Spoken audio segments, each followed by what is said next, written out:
Hello दोस्तों, श्री राधे राधे। आप सभी का स्वागत है आप सबकी अपने यूट्यूब चैनल में। आप लोग कैसे हैं?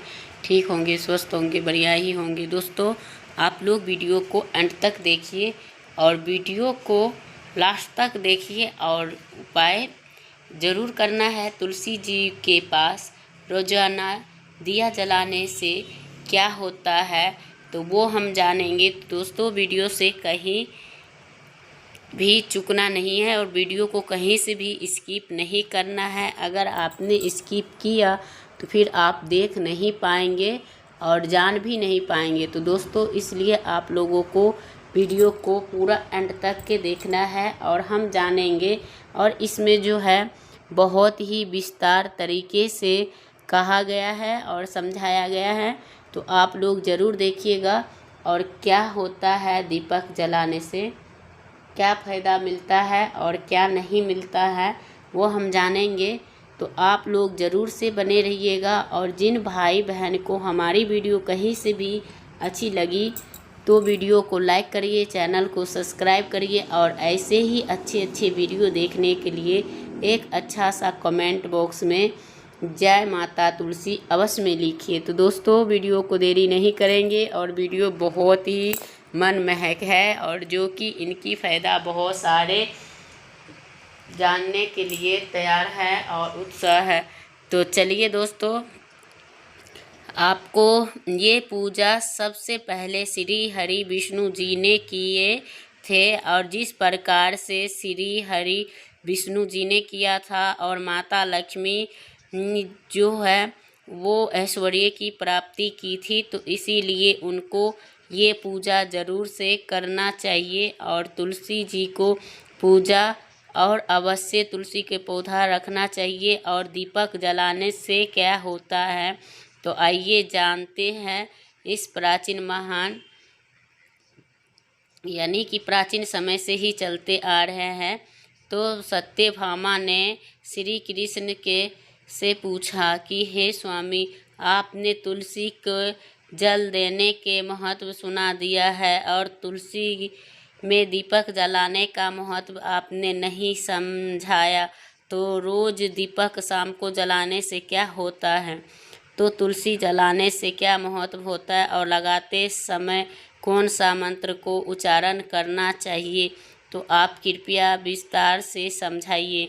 तो भगवान कृष्ण कहा है कि हे देवी, जब संसार में बहुत ही उत्तम प्रश्न किए हैं, मैं तुम्हें एक प्राचीन इतिहास सुनाता हूँ और सभी प्रश्नों का उत्तर मिल जाएंगे। तो दोस्तों, अगर आप सभी को ऊपर और पूरे परिवार के ऊपर माता लक्ष्मी की आशीर्वाद हमेशा बने रहे तो आप लोग इस वीडियो को एक लाइक करें।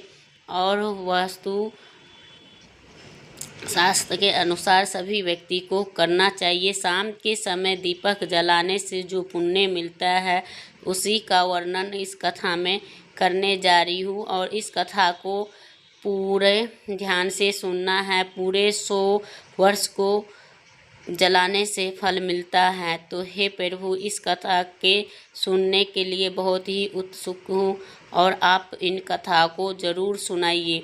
तो भगवान श्री कृष्ण सत्यभामा के कथा सुनाने के लिए कहा कि हे देवी, आप प्राचीन काल में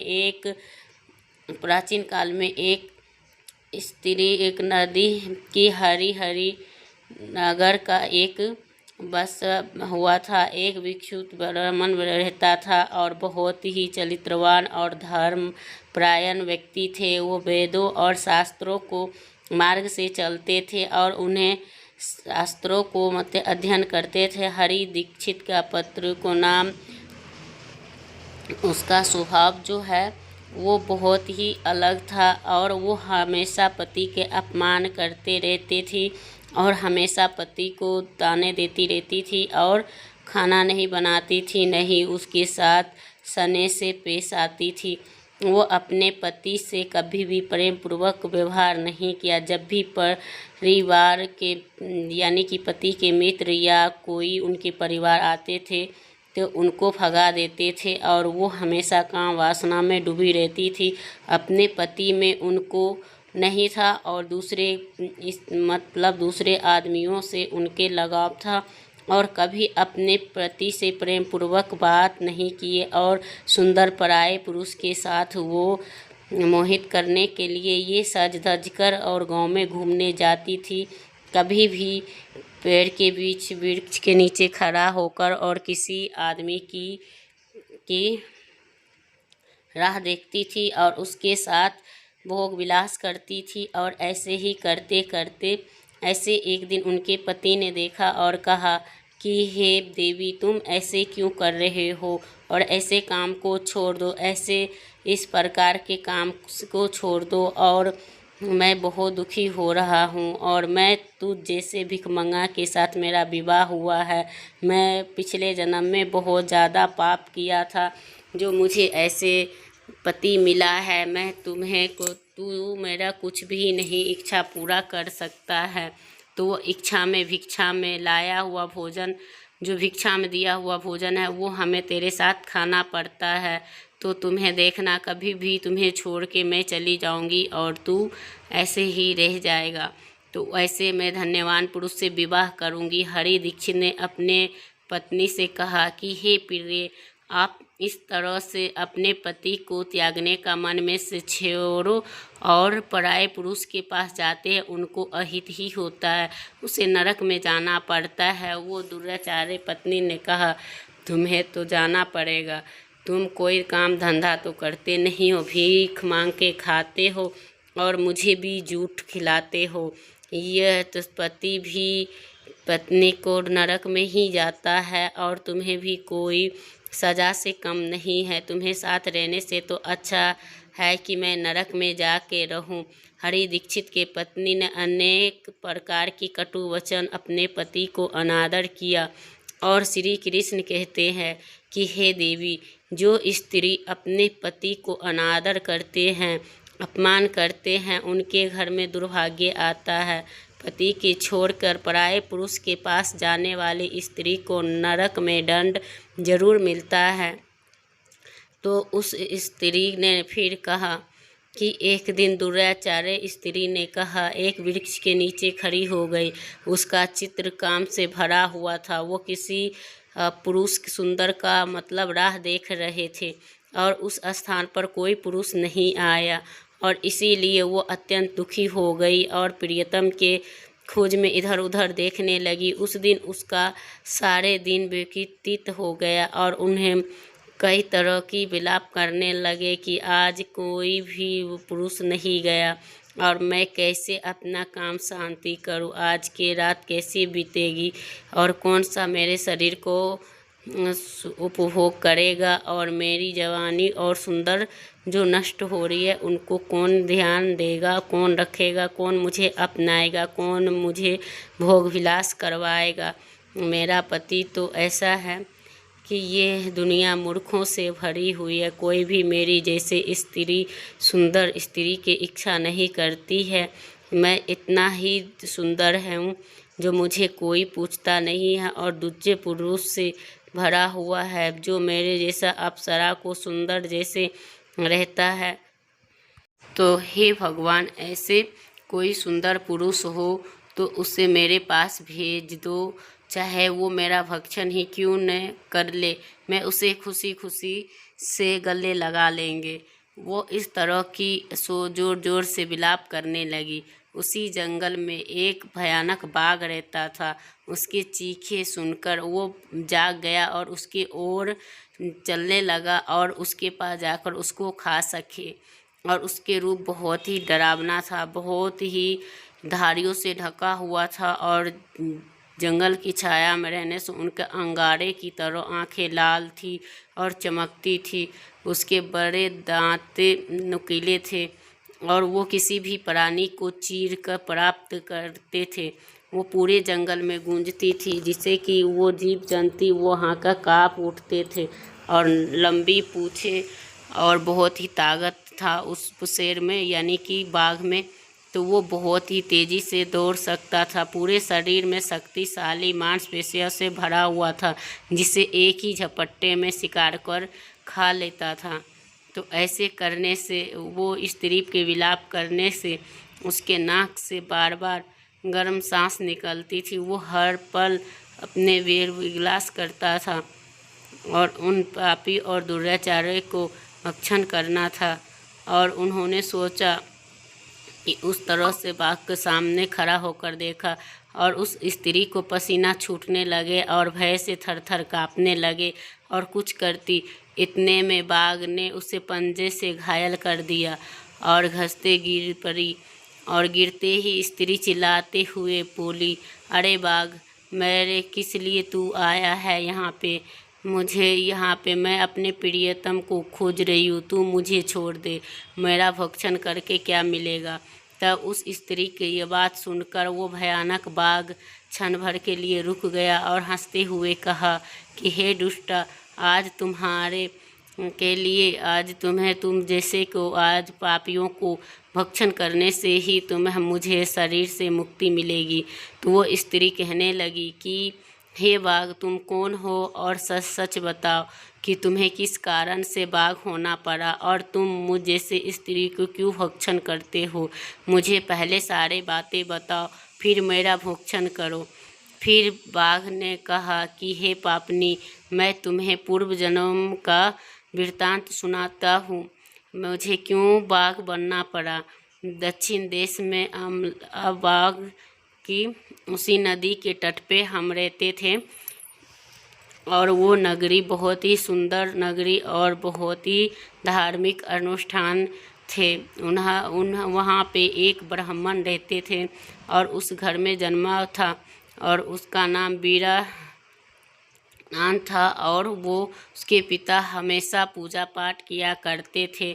और हे स्त्री, मैंने अपने किशोर अवस्था में अपने यज्ञ आदित्य की जो भी धार्मिक कार्य करते जैसे ही करता था, उसे लोभ, धन का लोभ बढ़ता गया और मैंने यज्ञ धार्य किया और फिर वही धर्म को करने लगा। और उनके बाद जो धर्म से दूर थे और उनके घर के भोजन करता था, धन के लोभ में उनके अनेक नैतिक धर्म करने से, धर्म के मार्ग से भटकते हुए कुछ ऐसी वस्तुओं के भी नहीं लेना चाहिए, ऐसे भी चीज़ लेते थे जो हमें बाभन होके बहुत लोभी हो गया। और कभी भी कोई चीज़ देता था तो कोई चीज़ में वापस नहीं करता था। तो ये पाप करते हुए कई वर्ष बीत गए और शरीर के समय मेरा शरीर कमज़ोर हो गया और मैं बुढ़ापा आ गया। तो मेरी सारे कुछ धन के लोभ अभी भी मन से नहीं गया और पूरा ज़िंदगी पाप करता रहा। इसीलिए एक दिन वो धर्म के लालच में फिर से वो नदी किनारे गया और उन्हें दूत ब्राह्मण के साथ लोगों को ठगा और हम सब ने झूठे मंत्रों का उच्चारण करके ठगा और देवी देवताओं को पूजन किया। इससे देवी देवताओं को बहुत ज़्यादा लाभ हुआ और धोखा दिया और उसने एक दिन कथित किया और उसने एक दिन भयानक घटना घटी। उसी दिन नदी के तट पे बैठा हुआ था एक बीमार और भटकता हुआ कुत्ता और मैं उसे धुतकार के भगा दिया और उसने मेरे को काट बैठा और मैंने वहीं पे झुककर गिर गए और मेरे शरीर में से प्राण निकल गए और मुझे मृत्यु हो गई। फिर मृत्यु होने के बाद दो दूते पैदा हुए, प्रकट हुए और वो उन्होंने मेरे से यमपुरी में पहुंचा दिया। अब मुझे पहुंचा दिया तो फिर वो अपने दिव्य सिंहासन से चित्रकूट जी को, गुप्त जी को उसने आदेश दिया और उनके बाद उन्होंने, हे धर्मराज, और उन्होंने कहा कि मुझे ने घोर पाप किए हैं। इसने कोई लोगों को जो उच्चारण पूजा करते थे सारे कुछ ढोंग करते थे और धन के लालच में इन्होंने इतने सारे कुछ किए हैं, इसलिए इनको यह पापी ब्राह्मण नरक जाने की योग्य हैं। तो इन दूतों को यानी कि नरक में के अग्नि में डाल दो और अपना कर्मों का फल भोगे। इस तरह की कर्म भोगने से उनको वर्षों तक की वो महसूस किया और सहन करेगी और इनकी सहन करने से और उनके बाद उनकी बहुत ज़्यादा बाकी शरीर प्राप्त हुआ और मैं इस जंगल में निवास करने लगी। और वो समाप्त करते हुए कहा कि अपनी पूर्व जन्म की पापों की प्रायश्चित करते हुए संकल्प लिया कि जब भी महात्मा साधु और धर्म व्यक्ति को भोजन नहीं करूँगा और जो पाप रास्ते पे चल रहा हो और कुधर्म के रास्ते पर चलते हैं उन्हीं को भोजन करूँगा।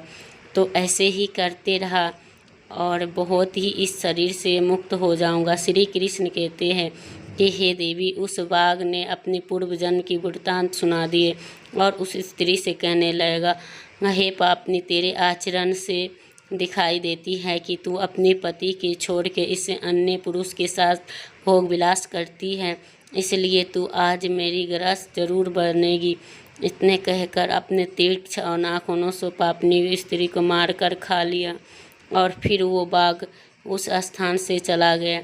उस स्त्री के मृत्यु के बाद उस स्थान पे यम का 2 दूत पर प्राप्त हुआ और उस स्त्री को ले गए और यमराज के सामने खड़ा किया गया और यमपुरी में यमराज के साथ खड़ा करने से यमराज ने अपने चित्रगुप्त को आदेश दिया, इनका लेखा जोखा निकाले।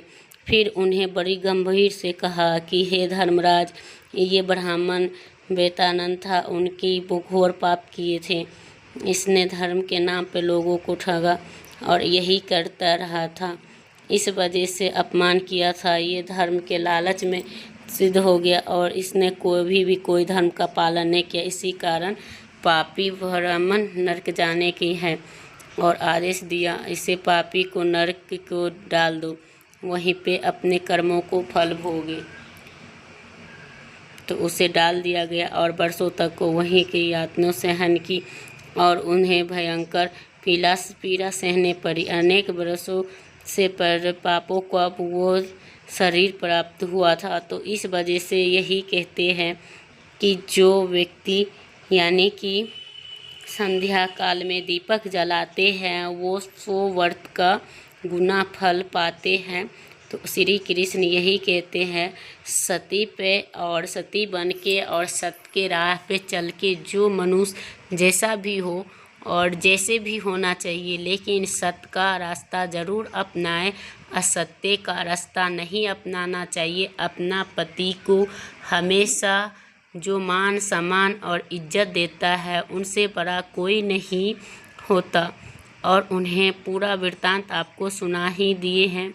तो हे पापनी, यही आचरण से बहुत ही यही होता है। तो आपको ये कार्य ज़रूर से करनी चाहिए और अपना पति और अपनी पत्नी के साथ जो भी कुछ हो, भोग विलास, जो भी चीज़, गरीब हो या अमीर, आप उन्हीं के साथ खुश रहें और धर्म को अपनाएं। तो दोस्तों वीडियो करूँगी यही बैंड, फिर मिलते हैं एक नया वीडियो के साथ, तब तक के लिए श्री राधे।